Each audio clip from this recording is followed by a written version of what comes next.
is going to crown up what we have been doing throughout this month. Every Sunday, I've been bringing special guests. I've been bringing guests from within us, first service and second service. And what are we doing? Asking questions about business, about life. But today is going to be basically more about life, about career, about what these giants of faith are doing. I'm going to be asking them questions. If you have a question for any one of them, please, I want you to write it the same way we normally do it. And I'll be taking those questions. But it's going to be a wonderful time. We're going to get to know each one of them. And Kevin and Drake, you know this. Jackson, you don't know. I ask questions from around the crowd. Sometimes I'll stand, sometimes I'll sit. You won't see me, you just hear the voice. And then the question will come. Are you ready right now? Let's pray. Father, as we go into this session, we just want to ask, oh God, it will be a time of fellowship. It will be a time of people getting to know you more, but also getting to know how this servants of yours have been able to play wherever they are, and then their faith also playing a part in whatever they are doing. We just want to say thank you. Lord, as we go on in this service, oh God, that it will be life impacting. It will be a testimony that will touch somebody's life to the glory of your name. Thank you because we know you have done this. In Jesus' mighty name we pray. Amen. Now, ladies and gentlemen, we are going to start. My first question goes to any one of you. Just, you have the mic beside you. Each one of you has your mic there. Please just let us know a little bit about yourself, whatever you want us to know. Maybe in a minute, just let us know, and then we'll start asking the questions. And by the way, I want to say thank you for coming. Thank you for doing this. We want to say we appreciate you. We appreciate you. We appreciate you. Shout out to my brother. We had an event, and me and my wife, we came. It was that time when William was supposed to sing. Yes. And we just enjoyed the atmosphere. We enjoyed the fellowship. And thank you, church. Thank you, Kevin, for inviting us. If it wasn't for Kevin letting us know about the event, me and my wife wouldn't have been able to come and enjoy So a great Kevin fellowship. invited you? Yes. Whoa. All right, well, I'll take it. I'm Jackson Jeffcoat. Yeah, like Pastor said, this is my first year with the Bombers, first year out here in Winnipeg. I've enjoyed it so far. I come from a somewhat big family. My parents live in Colorado right now. My dad's a football coach at the University of Colorado. I have an older brother who's 29. I'm 26. I have a twin sister, and then a little sister that's 18. That's a little bit about me. All right, so as you know, my name is Kevin Fogg. I am from Raleigh, North Carolina. I actually grew up in a single-parent home. I have an older, younger brother, and this is my second year with the Bombers. First year getting to know these guys, and it's definitely been a blessing. And I appreciate y'all welcoming us here, and it's truly a blessing to come into a house of people who are truly worshiping God from the bottom of their hearts with the passion and the excitement that y'all have. So thank y'all very much. Thank you, Kevin. Thank you. So my first question I'm going to be asking, I want to walk and ask this question because me and you spoke about this, Drake, yesterday. Any one of you can answer. On Wednesday, and I'm telling a true life story, I'm watched all over the world right now, and you're here, you know, we have a time of joke, but I'm telling you a true life story. We're coming during the time of our hour of prayer that we pray here, and I believe I took Vanessa.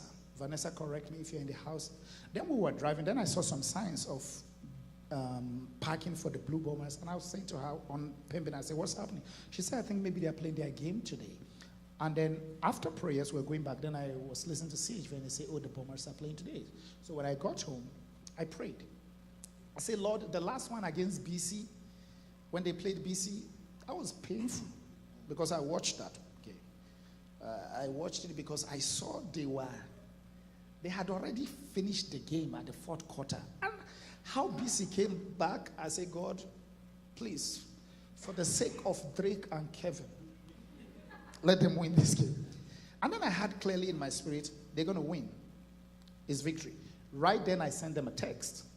That morning, I said, it's a victory day today. So throughout, when they were playing, I was having back-to-back meetings. But one of the meetings was in the house, so I decided to on the TV. Then I saw it was the fourth quarter, the one they played against, is it Montreal? The last game, this last game. Montreal, right? The Alouettes, is that right? It was the fourth quarter, and it was like either 4 seconds or 4 minutes left. I know I saw something 4 left, but the gap was too much. Montreal was maybe 42, and they were maybe like 30-something or 20-something. So I just switched it off, continued my meeting. Well, anyway, I really didn't, no, it was off because I just wanted to see the scores, and then it was off. But I said, so all through that meeting, I was a little bit not myself. I said, but I knew I had a voice that they're going to win. So I forgot about it. It was the next day that I'm told, I think I got the news, or I had the news or something of that nature, that the Bombers won. Then I went before God. I said, God. So I decided to Google it. He said, yeah, 43, 42. Then I went before God. Then God said, but I told you that they're going to win. I'm telling you a true life story. You know, I know we're having fun, but I want you to understand the issue of faith here. So that humbled me a bit.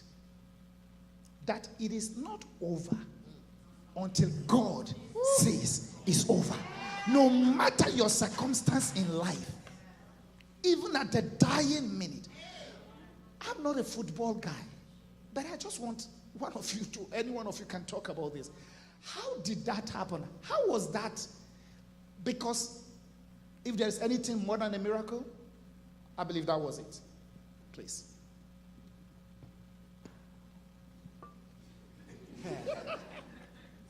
Well, being in the CFL now and seeing how games are, it's just crazy. You can be down 3 touchdowns in the fourth quarter, 3 minutes to go, and it's 2 downs.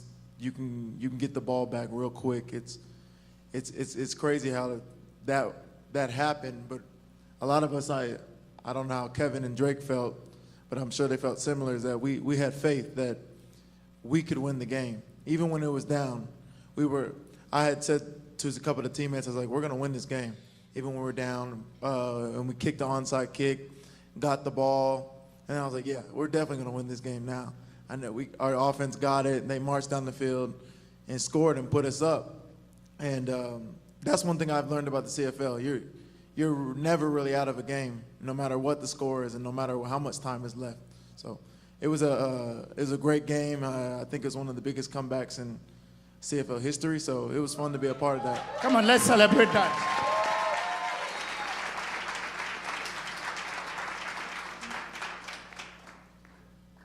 Kevin or Drake, one of you, what was going through your mind when you were at that level? You got a text from your pastor that is victory day for you, and then it's almost over.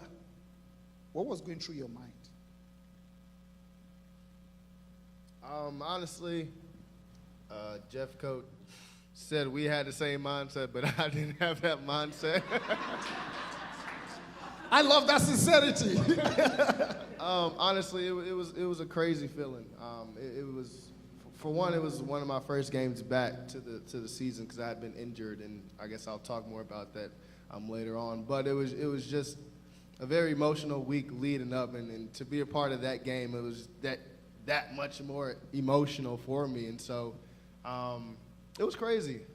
It was a thing that, you know, it helped us just to learn a life lesson. Like you said, like it's never over until it's officially over, and so you have to always continue just to have faith and stay encouraged.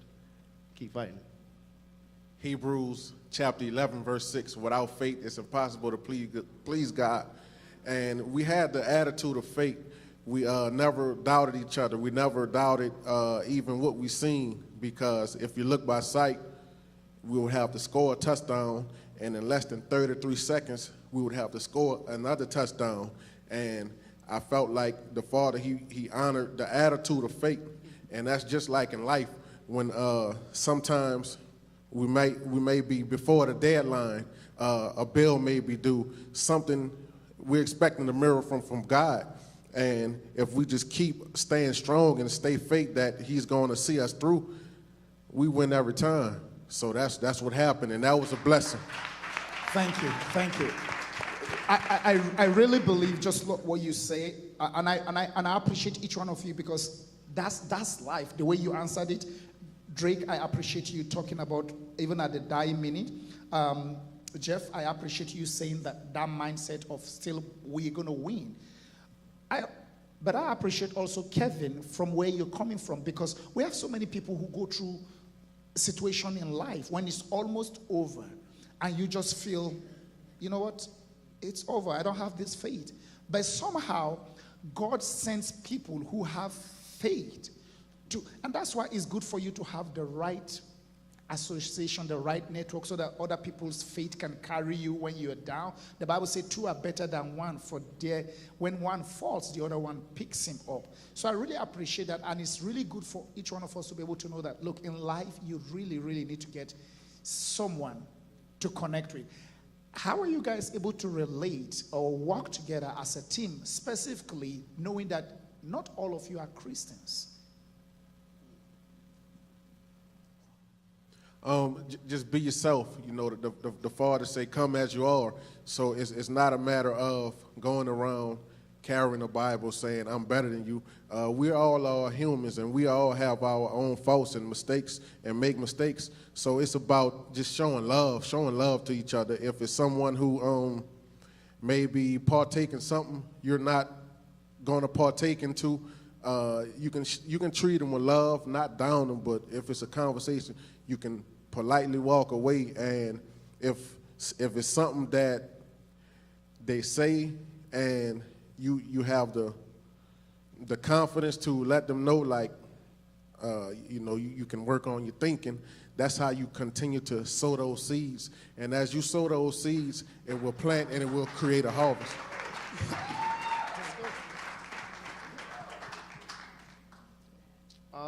I think in the midst of the business, everybody wants to be that guy, any way possible. And sometimes when you're walking with God, you're not supposed to be that person that is doing everything else that everybody else is. So when you take a stand for God, you're taking a stand, and you're doing that out of boldness, and God will truly honor that. And I've been a testament to that, because I tried to be that cool guy and try to hang with everybody, and at the end of the day, you're the one that gets burned. At the end of the day, you're the one that gets the short end of the stick, because if you say that you're serving this God who you're trying to do this and you're trying to do that, the things of this world, you've been a hypocrite. And so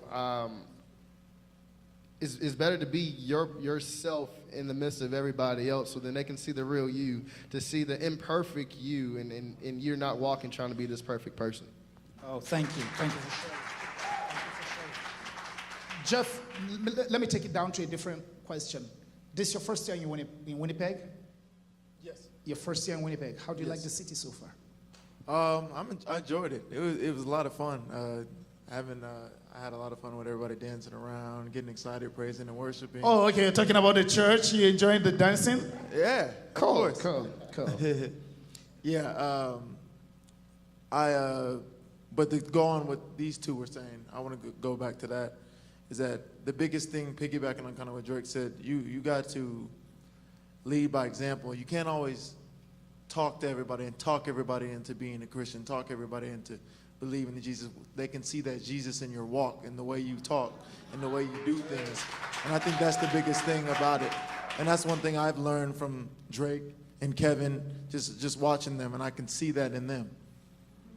Thank you. Thank you for sharing. Thank you. Please, if you have any question for them, please just, ushers are passing some papers around, and you can write a question, and they will hand it over to me. My next question is very important. In life, we all want to win. We all want to win. We love to win. I love winning. But the reality of life is that sometimes you're hit with failures. And the game of football, sometimes comes like that. How do you handle when you fail? I want you to relate that because you guys experience it. Because look at what you talk about this win. But how do you handle, what do you talk to yourself about it? What do you say to yourself when maybe at the fourth quarter, like the game with BC? I've not still gotten over that. You guys, I don't know when you guys are playing BC next, but I need to fast that day. But how do you talk to yourself? What do you say to yourself that keeps you going stronger, facing the next match, and to still win? That means, how do you handle failure? I'm not gonna lie. When you lose a game, it's tough. I mean, it's not fun. It takes a lot of positive talk and positive influences, I guess, for other people to really kind of help you bounce back. Because when you lose a game, I mean, and there's so many games we play, you automatically start looking at all the negatives, all the negative things going on, and amongst the team, all the negative things going on, even outside of football. And so the biggest thing is to really look at yourself, evaluate everything that went down, everything that you did in that game, evaluate it all, good and bad, and then try to spin it into a positive light and try to be positive. And they're seeing that you can grow from that. You can get better from that. Because at the end of the day, it is a game. We're playing a game. It's not life and death like people that go to war. So that's the thing that we're able to look at it and relate it to even life. Things that you can learn from your failures. You're not a failure just because you fail. You can make. That's a good point. Yep. You can make something out of your failures. You can learn a lot from your failures, more than your wins. Thank you.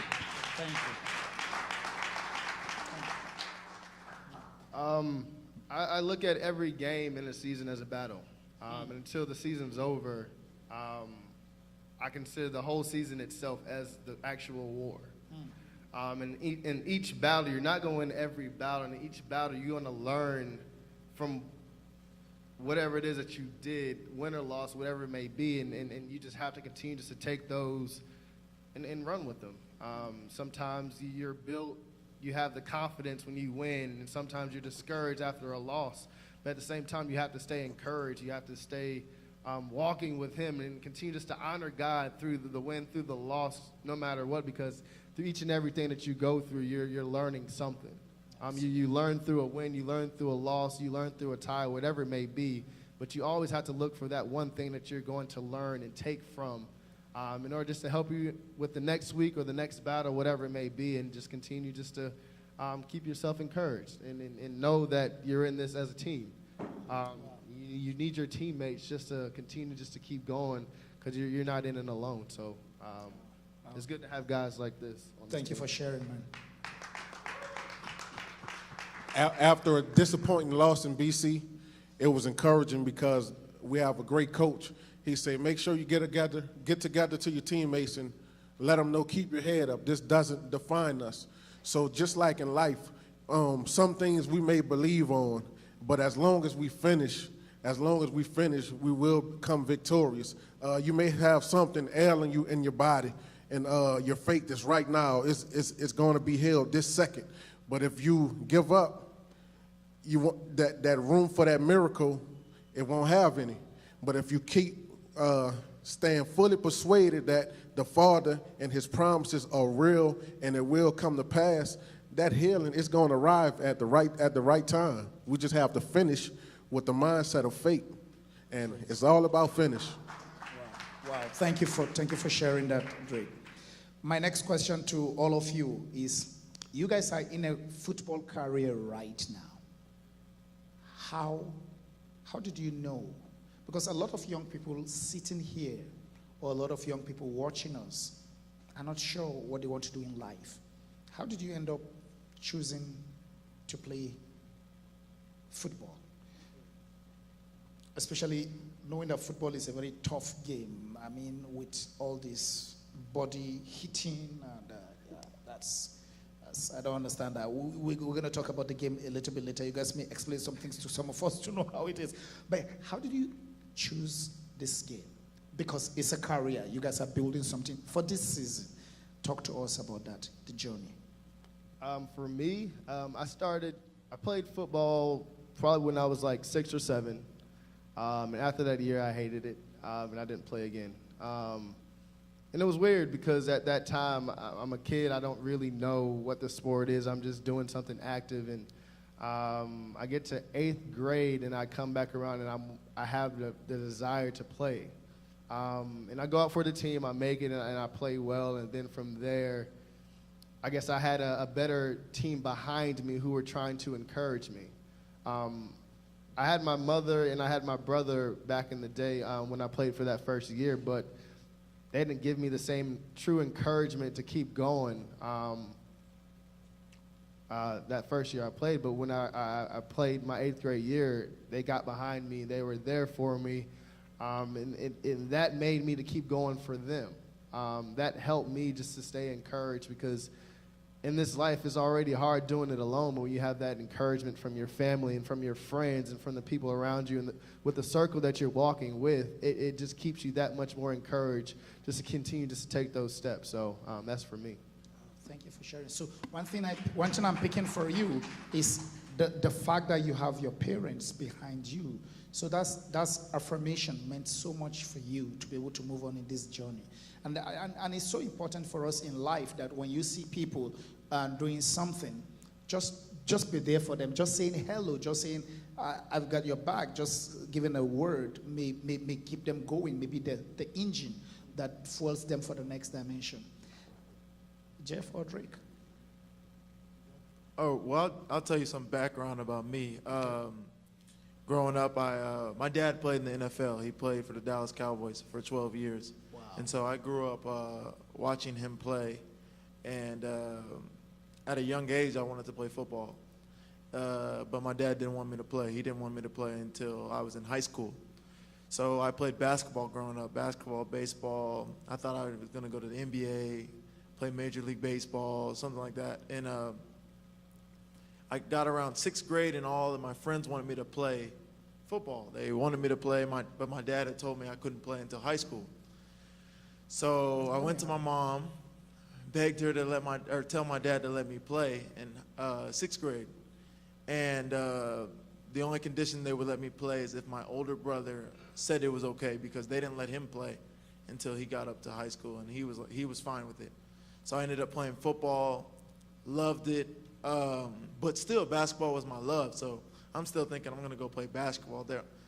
I'm supposed to be like 6'7", I'm supposed to be real tall and be a basketball guy, so I'm like, yeah, I'm going to stick with this basketball thing. Well, I get into high school, and I start, I'm in 11th grade, started getting letters from a lot of colleges for football.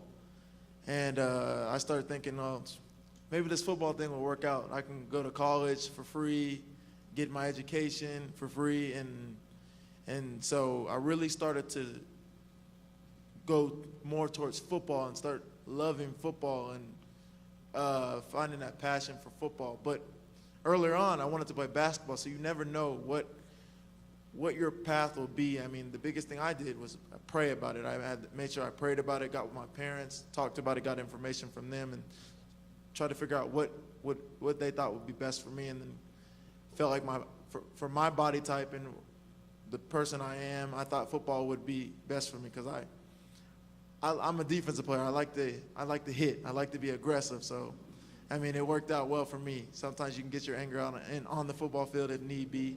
So, in basketball, it doesn't work that well. Though. You'll get thrown out. So, it worked out for me. Wow. Thank you for sharing that. Thank you.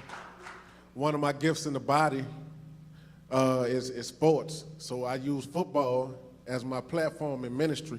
And as I look into it, I could never get away from it. My older brother played college ball, played football. My dad, he also played college football. So the destiny, my path in ministry was football. So my brother, he's 2 years older than me. And I started at 8 years old, but I really didn't get serious until going into high school. Funny story. as a sixth grader, I started working out like I was going to high school as a ninth grade. As a seventh grader, I started working out, going to high school like I was a ninth grader. So they were like, wait, what's going on here? But they was nice enough to let me participate. So like I said, I couldn't get away from it. While my brother, he went to practice for high school, I didn't have anything to do, so I just went and lift weights. And so I just grew up into it, and it's just been a blessing ever since, because as I look back, teammates, they would just tell me like I was blessed because, you know, of how you lived and the things you did. And every year is just a blessing to be able to meet these guys and to be able to hold them accountable, and they hold me accountable. So I'm enjoying the ministry as well as having fun doing something I love to do. But Wow. Christ, ministry, Christ is why I play football. Wow, I love that. How do you what will you say? What will you say is your biggest draw of strength when you are on the field? And also, how do you manage your life when you are off the field to be able to get back to the field? Because in life, it's always a constant battle. So right now, if I'm in the game, what do I speak to myself when I'm in this game? That's one. Maybe let me start with that. But my second question to that is, what about when I'm off the game? Now that the next match is going to be sometimes maybe this week, that you guys are going to be playing Ottawa. So what are you doing right now to prepare you for that match?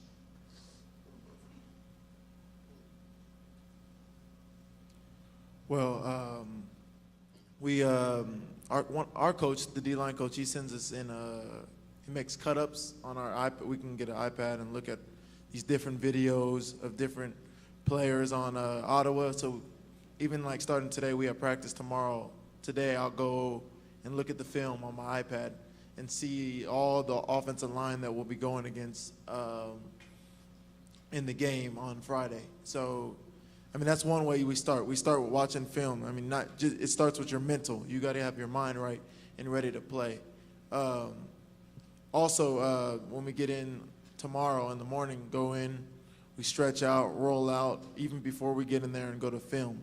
And I know these guys do too, because you got to take care of your body. You can't just show up and think that you're going to just be able to be fresh and play. So there's a lot of stuff with cold tubs, stretching, massages, getting treatment from our trainers. There's a lot of things that go into keeping our body fresh and being ready to play the next game, because these games are brutal on our bodies. You're beat down after, and sometimes it's even hard to walk after the game. So we got to replenish your body, get it right, and get ready for the next week. You know, I would like to take a question from what you just said, because you've just described life. You've just described life. Life is like a movie that you can watch to prepare yourself for the next thing. But the other thing about life is that it's brutal. It's brutal on your body. You know, a lot of times people just they think that it's only when you are in a physical something that you kind of, it affects your body. Sometimes the mental, the emotional drain affects your body. And you were just able to talk about you stretching. So in the game of football, your physical body is very important. In the game of life, your physical body is very important too. And sometimes a lot of us Christians, especially those of us that do a lot of the Pentecostals, just feel that, you know what, I don't think I need to just take care of my body too much. All I just need to do is to take care of my spirit. But the thing about it is that you can take care of your spirit if your body cannot handle it. Because you said after a game, sometimes your body, you don't feel like moving. Can any one of you just add to that? Because what you just described is really life. Life is tough. And young people just think you can just have everything at the platter of gold. No, but you just have to really struggle for it. Whether you're playing football, or you're an executive, or you are working as a police officer, whatever you're doing, there are so many challenges, there are so many battles we go through. And it's the whole process, please. Different tests we face in life, you have to prepare for it. So if it's sports, you have to study, you have to take care of your body, you have to not feed into the mind, because the mind is going to try to tell you to take the easy way out, as getting to the facility early to foam roll, watching film instead of watching a movie. The same thing in life, in your walk, just like getting up and reading your Bible. You don't want to, but it's going to benefit you. So, I mean, it's just about preparing to succeed and being disciplined, working to just stay disciplined. And I love that word, discipline. I think the game of football requires a lot of discipline. It requires a lot of discipline. Talk to me from the place of discipline, how you can discipline your mind to win, how you can discipline your mind to focus, because it relates to life itself, how we can discipline ourselves. Talk to me about that place of discipline.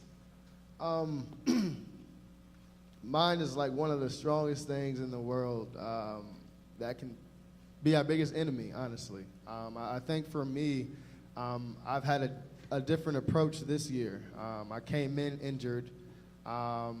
And for most of these games, I've been injured, and so I played our first game, only half a game, and then this past game was my first game actually playing, and so I had to have a different approach, and it was more mental than anything. It was more about me trying to train my mind to be disciplined, to still be there, still come to work each and every day, be there for my teammates. And continue just to be the same person even if I was up and still playing and stuff. And so it's just trying to prepare if you're playing, if you're not playing, and just trying to create a good mentality, a good routine for yourself, because some days you're not going to want to go in. Some days you're going to be discouraged, and being in my position, I didn't want to be there every day because I knew I couldn't practice. I knew I couldn't participate, but I knew that would be cheating myself, and most important, that would be cheating my teammates.